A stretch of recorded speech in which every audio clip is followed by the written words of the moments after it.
I think it's safe to say that Luna and Terra are done for good, and all these dreams which Terraform's lab had to build up a coin or a stable coin which could create value out of thin air are done for now. So today, while we go on a very quick grocery shopping, let's talk a little bit about Terra and Luna. What went wrong, and what are the lessons to learn from there?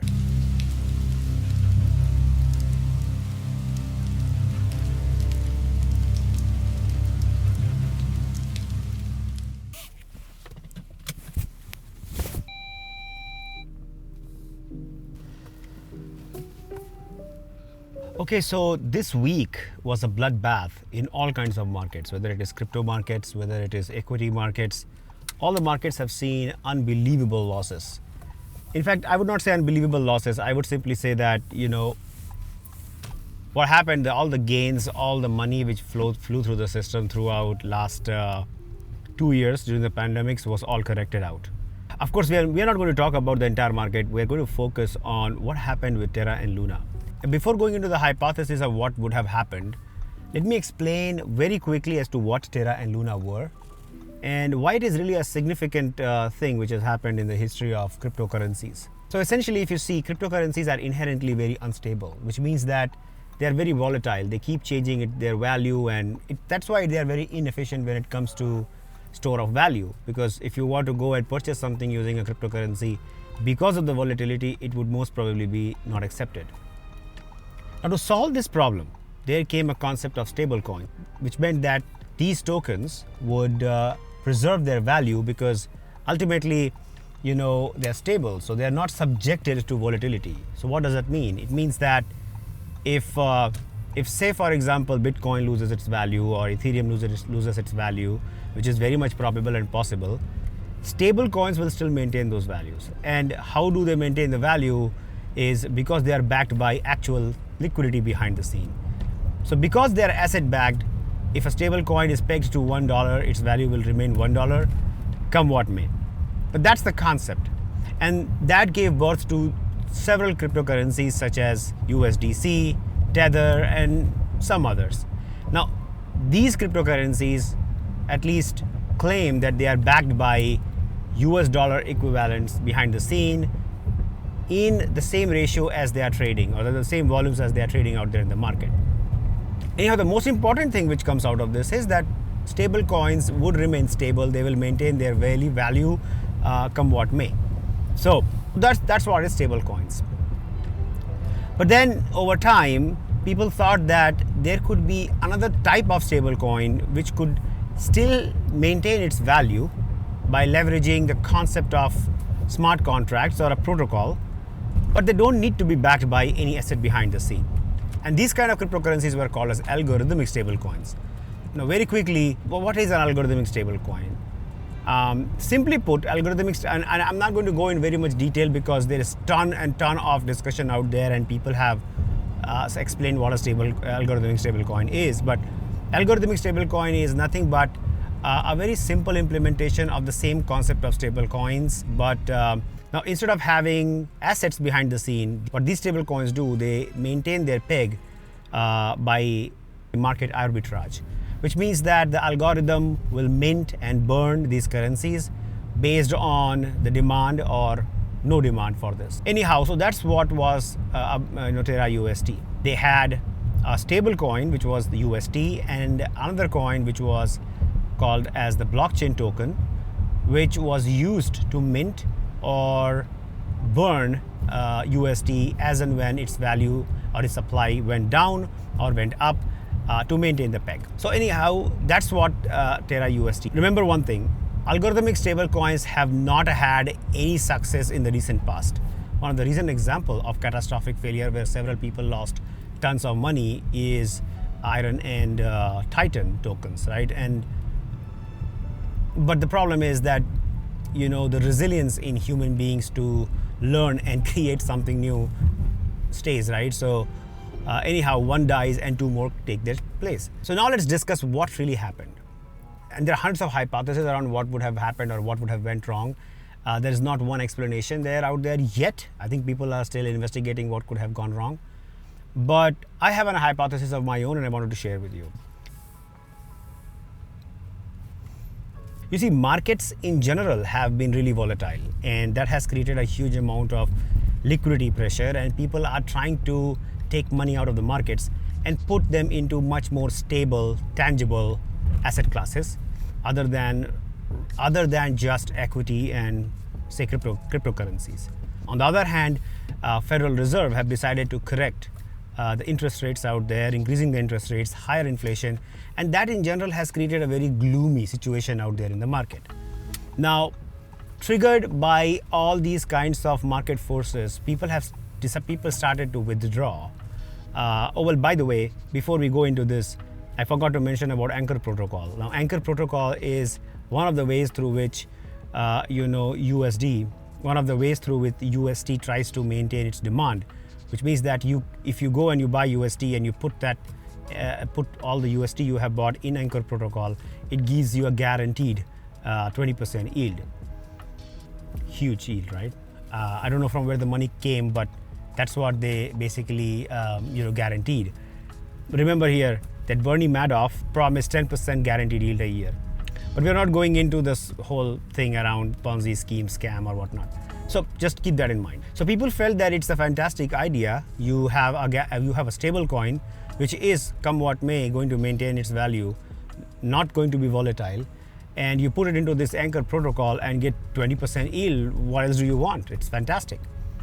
Now, when the market forces started creating this liquidity pressure in the market and people wanted to withdraw money, that triggered a huge amount of withdrawal from the protocol. I was looking at the data, and somewhere around $2 billion were withdrawn from Anchor Protocol somewhere around Sunday or Monday. Now, when you withdraw that much huge amount from the protocol, that immediately broke the peg. So instead of being $1, the peg broke down to somewhere around, instead of being $1, the USD peg broke to 91 cents. Now that one incidence of breaking of the peg created a tremendous amount of panic in the market and led to a huge amount of sale. As soon as Luna sales started happening, to preserve the peg, protocol also started minting Luna, and that created excess of Luna out there, putting the pressure down on Luna, creating a downward spiral, which led to catastrophic fall of Luna from being $116 at its peak to almost zero right now. And that inversely started impacting entire USD pegging system. Currently it stands to somewhere around 17 cents. And in my opinion, that's which created a situation where the protocol started doing a self-inflicted damage to itself. Now let's discuss some of the learnings and what does it really mean for cryptocurrencies in the large. So if you look at USD, Terra and Luna, they were one of the top 10 most valuable currencies in the market, right? And at their peak, there was more than $17 billion worth of money pooled in Anchor Protocol, almost 18 to $19 billion of market capitalization across USD in general. And all that was rubbed down to rubbles as soon as the market started going into panic, right? And that is a little bit of a concern given how much can you rely really on cryptocurrencies in general. Let's park all these discussions aside and think about what really is there for us to learn from this debacle. So first and foremost, some wise men once said that there are two kinds of things in which you should never invest. One, which sounds too complicated and you don't understand, and two, it sounds too good and you can't comprehend how, right? If there are any of these two, you should definitely not invest. And if both of those are available in some kind of an asset, absolutely you should stay away from it like 5,000 miles. Jokes aside, let's talk about the facts a little bit. You see, there's one important thing to understand. There is no way in the world that you can create an asset or a payment method which could create store value or which could act as a store of value out of vacuum. Algorithmic stablecoins, which have zero assets backing their value, can never ever act as a stable coin. or can never be a stable representation of US dollar or any other currency in the world. I mean, what is the guarantee behind the scene that if something goes wrong, if a huge amount of liquidation event occurs just like what happened this week, these currencies would be able to maintain their value? There is no guarantee whatsoever. There is nothing in the world which could create value out of vacuum, right? You need to have something which is really generating value. You cannot be that there are 10 million people who have invested billions of dollars into a protocol, and then now you're moving that money here and there to show that yes, you can generate value. Cryptocurrencies in general, if you look at any cryptocurrency, whether it is top level coins such as Bitcoin, Ethereum, or any other currency, or even the secondary tokens or even stable coins, the most important entity behind the scene is the blockchain, right, which is used to generate these tokens or used to burn these tokens, facilitated by some kind of a protocol.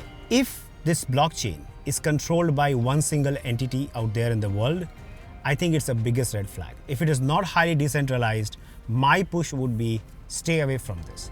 Just look at what happened with Terra and UST. These guys were shutting down the blockchain and again turning it on, shutting it down, pausing the production, resuming the production at their whims and fancies. You don't want that to happen. And lastly, the most important thing for you to understand, there is a principle in terms of investment. If you are somebody who is doing a day job and from that he's building up a little bit of a wealth, so you should keep a portion of your wealth as something which you would invest into risky instruments. And then even if you lose it, it's not going to hurt you at large. Going out there crazily, selling off your homes, taking a huge amount of loans, putting all your life earnings behind some, 2-year-old or a 1-year-old concept is like completely stupid. This will not only put you under a huge amount of exposure to risk, it also potentially can wipe off your entire wealth in a situation like this. So my push would be always be rational in terms of how you invest your money. Do not take everything which you have under the sun and put behind a concept like this. The last and the most important thing I want to discuss here as to what now. Now, given where Terra and Luna are, billions of dollars have been wiped out and so many people have been left out there high and dry, holding the bag for others. What options do they have right now? I would share only 3 things. There had been situations when I have made money and I've also lost money. The most important lesson which I learned in my life was after 2015. In 2015, I fell sick. I basically fell sick with neuroendocrine carcinoma, a high-grade cancer, which had only 30 registered cases all over the world. Doctors told me that there was not an established standard of procedure. So we are going to just, take a hit and trial method and utilize the regions or established, care parameters which are there for similar kind of cancers and treat you.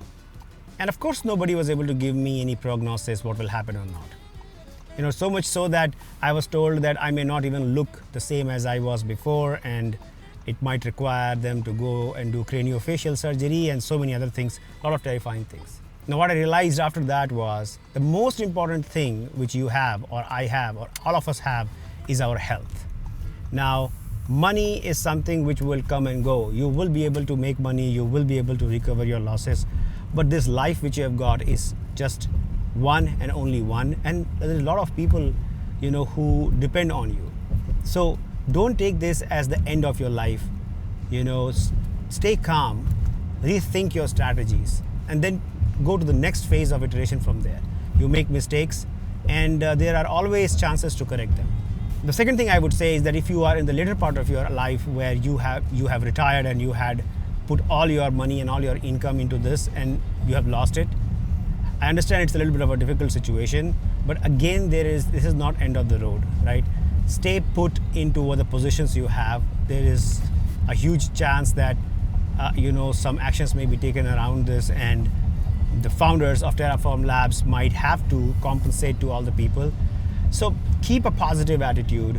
Think about the future. Nothing is done and dusted in this life, in this world. Everything has a solution. And hopefully there comes out something will help recoup some of the losses which are there. Now with those things, I hope you all stay safe, stay healthy, stay positive, and be judicious with wherever you put your money. With those words, I'll end this video, and until the next time, keep a positive mindset. See you again. Bye-bye.